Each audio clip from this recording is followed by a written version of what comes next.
जननी जन्म सौख्यानां वर्धनी कुल संपदां पदवी पूर्व पुण्यानां लिख्यते जन्म पत्रिका सूर्याय च सोमाय मंगलाय बुधाय च गुरुशुक्र शनिभ्यश्च राघवे केतवे नमः।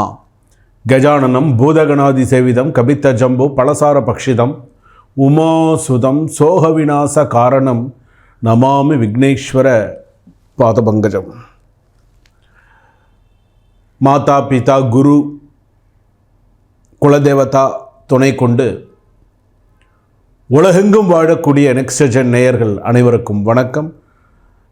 நான் உங்கள் டாக்டர் வி ராஜ்குமார் சிவாச்சாரியார் பேசுகிறேன். தற்பொழுது நாம் பார்க்கக்கூடியது வார ராசி பலன். நம்ம எப்பொழுதுமே நம்மளுடைய சேனலில் வார ராசி பலன் அப்படின்னு சில பலன்களில் நம்ம பார்க்குறோம். இந்த வாரத்தில் எப்படி இருக்கும், எந்த கோவிலுக்கு போனோம், நம்மளுடைய வழிபாடுகள்லாம் எப்படி இருக்கணும் அப்படிங்கிறத நம்ம பார்த்துட்டு இருக்கோம்.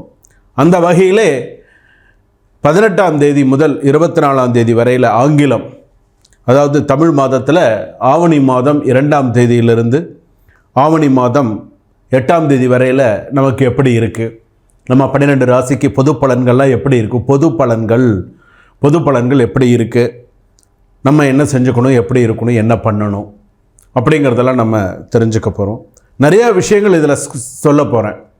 வீடியோவை கடைசி வரைக்கும் ஸ்கிப் பண்ணாமல் பாருங்கள். அப்போ தான் நடுவில் என்ன சொல்கிறாங்க, என்னென்ன விஷயங்கள் சொல்கிறாங்க, நமக்கு சாதகமான விஷயங்கள் என்ன, நமக்கு பாதகமான விஷயங்கள் என்ன, நம்ம எந்த விஷயத்தில் நம்ம கவனமாக இருக்கணும் அப்படிங்கிறத இந்த வாரத்தில் தெரிஞ்சுக்க முடியும். சரிங்களா? அதே போல் கிரக அமைப்புகள் அப்படின்னு எடுத்துக்கும்போது, கிரக அமைப்புகள் இப்போது கிரகங்கள் பார்த்திங்க அப்படின்னு சொன்னால் இப்போது மாறக்கூடிய சூழ்நிலைகள்லாம் உண்டு. கிரகங்கள் இப்போ மாதம் மாறக்கூடிய கிரகங்கள் என்ன? சூரிய பகவான் ஆடி மாதத்தில் இருக்கும் பொழுது, கடகத்தில் இருக்கும் பொழுது சூரியன் பார்த்திங்க அப்படின்னு சொன்னால் தட்சிணாயன புண்ணிய காலமாக மாறுது. சூரியன் அங்கே இருக்கார். ஆவணி மாதம் பிறக்கும்பொழுது சூரிய பகவான் எங்கே வருவார்? சிம்மத்தில் வர்றார். சிம்மத்தில் சூரிய பகவான் இருக்கார். அப்போ நம்ம சிம்ம ராசியிலேருந்தே கணக்கு பண்ணுவோமே. சிம்மத்தில் பார்த்திங்கன்னா சூரியன், சிம்மத்திலேயே கேது, கன்னியில் ஜாதகத்தில் செவ்வாய், அப்படியே கிரகங்கள் வந்துட்டே இருக்கும் பொழுது கும்பத்தில் பார்த்திங்கன்னா சனி, ராகு, சனி வக்கரகதி அப்படின்னு சொல்கிறது. இந்த நாளில் நம்ம பார்க்கும்போது ஆவணி 2ஆம் தேதி பார்க்கும்போது சந்திரன் ரிஷபத்தில் இருக்கார், சுக்கிரன் குரு மிதுனத்தில் இருக்கார், புதன் கடகத்தில் இருக்கார். இதுதான் அந்த கிரக அமைப்பு. இந்த கிரக அமைப்பு படி உங்களுடைய ராசிக்கு எப்படி இருக்கும், உங்களுடைய 12 ராசிக்கு அஸ்வினி நட்சத்திர பர்யந்தம் ரேவதி நட்சத்திரம் வரையில் எப்படி இருக்குது, மேஷ ராசியிலேருந்து மீன ராசி வரையில் எப்படி இருக்குது, நம்ம என்னென்ன செய்யணும், எப்படி இருக்கணும், எல்லா விஷயங்களும் நம்ம தெரிஞ்சுக்கலாம். அந்த நேரத்தில் நம்ம என்ன பரிகாரங்கள் நம்ம செய்தால் நமக்கு வாழ்க்கைக்கு நல்லது. எவ்வளவோ கஷ்ட நஷ்டங்களை தாண்டி நம்ம வாழ்க்கையில் கஷ்டப்பட்டு இருக்கோம். எவ்வளவோ நிறைய விஷயங்கள் எல்லாம் பார்த்துட்டு இருக்கோம். இந்த நாட்டில் இல்லாமல் வெளிநாட்டில் வாழக்கூடிய அனைத்து நேயர்களுக்குமே இது. வெளிநாட்டில் இருக்கக்கூடிய சிங்கப்பூர், மலேசியா, யாழ்ப்பாணம் மற்றும் ஆஸ்திரேலியாவில் இருக்கிறவங்க நிறைய கால்ஸ் வரதெல்லாம் யூஎஸ்லேருந்து, கனடாலேருந்து, யூகேலேருந்து, லண்டன்லேருந்து, இது போன்ற பல நாடுகள்லேருந்து நம்மளுடைய விஷயங்கள் எல்லாருமே பார்க்குறாங்க. நிறையா பேர் கேட்குறாங்க. இப்போ நான் சொல்கிறது எல்லாமே பார்த்திங்கன்னா பொது பலன்கள் மட்டுமே. அப்போ இந்த பொது பலன்கள் அப்படின்னு சொல்லும்பொழுது சில பேருக்கு 100% அப்படியே பலிக்கும். 100% சாமி சொல்கிறது அப்படியே என் ராசிக்கு அப்படியே பலிக்கிறது, குருஜி சொல்கிறது அப்படியே இருக்குதுன்னு சொல்லுவாங்க. சில பேர் என்ன சொல்லுவாங்க, இல்லை எனக்கு இது பாதி தான் கொஞ்சம் பொருத்தமாக இருக்குது, பாதி பொருத்தமாக இல்லை. அவரவர் சுய ஜாதகம்னு ஒன்று இருக்குது.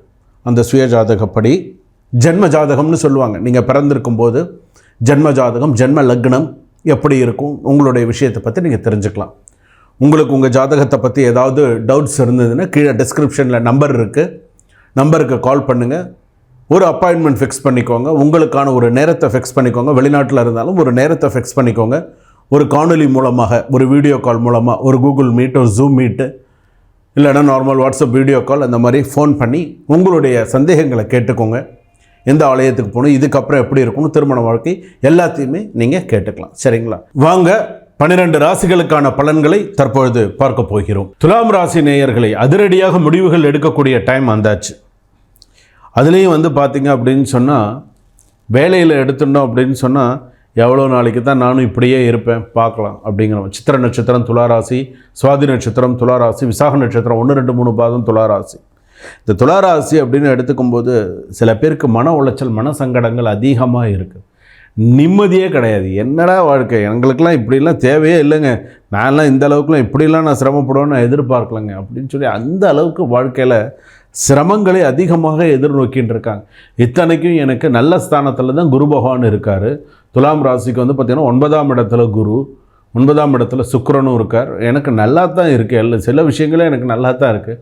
ஆனால் நான் மட்டும் ஏங்க இவ்வளோ கஷ்டப்படுறேன், வேலை கிடைக்க மாட்டேங்குது, பணம் பிரச்சனை, நல்லா தாங்க இருந்தேன். ஆனால் இந்த 2-3 மாதமாக எனக்கு நிறையா பிரச்சனை வந்துகிட்டே இருக்குங்க. சுவாதி நட்சத்திரம், துளாராசி, மறைமுக பிரச்சனைகள், மறைமுக எதிரிகள், டைரெக்டாக இல்லாட்டாலும் இன்டைரக்டாக என்னுடைய வளர்ச்சியை தடுக்கிறான். போட்டி, பொறாமை, எதிரிகளை விட துரோகிகள் அதிகமாக இருக்கக்கூடியதாக இருக்குது. நகை கடன் அதிகமாக இருக்குது, வீட்டு கடன் நிறையா இருக்குது, இந்த மாதிரியான கடன் பிரச்சனைகள் அதிகமாக இருக்குது. அப்போ வந்து பார்த்திங்கன்னா வேலையில் எப்படி இருக்கும், இவங்களுக்கு வேலை சம்மந்தப்பட்ட விஷயங்கள் எப்படி இருக்கும், வேலையில் நிறையா பிரச்சனைகள், வேலையில் எது எடுத்தாலுமே சில பேருக்கு வேலைக்கு ஏண்டா போகிறோன்னு இருக்கும், வேலைக்கு போனதுன்னு காசு சம்பாதிக்க முடியும். சில பேருக்கு ஏண்டா வேலைக்கு போகிறோன்னு இருக்கும். சில பேருக்கு எப்படி இருக்கும் தெரியுமா, சரி கமிட்மெண்ட்டு போய் தான் ஆகணும், வேறு வழி இல்லை அப்படின்ட்டு போகிறாங்க.